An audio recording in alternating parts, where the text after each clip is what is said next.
Today we're learning the main loop from the song Cry For Me by Ironmouse. It's the same 17 seconds from my short, fully broken down. Okay, let's start with the first line. It's only 3 keys: G sharp, F sharp, and A. That's it. Super manageable. Now let's play it together. Line 2 flows right out of line 1. If you need to, pause the video and drill these 2 lines together. It's important that you feel comfortable with this before we move on. Okay, line 3. Now let's tackle this on its own.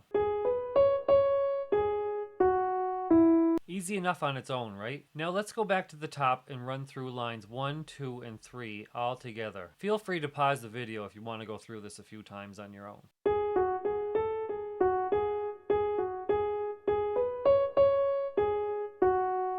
It's important that we get these 3 lines down really well because they repeat in the second half of the song. Now for the final line in the first section.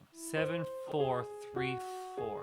The only new line here is 7. The 4, 3, 4 part, you've already been playing that. Once you have this down, run all 4 lines together until you have a solid. Go ahead and pause again if you need to.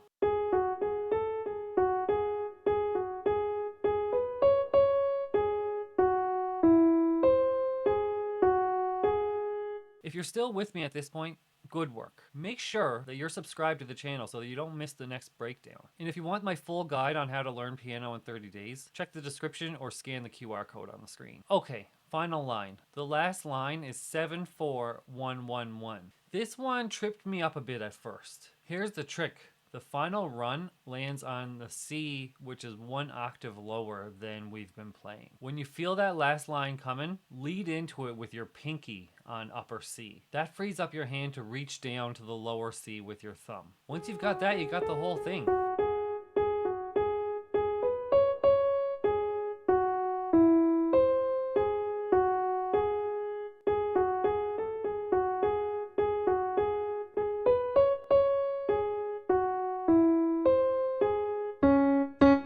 Learned something today? Drop a comment below. Let me know what song you want me to try next. Thanks for watching. Let's learn piano together.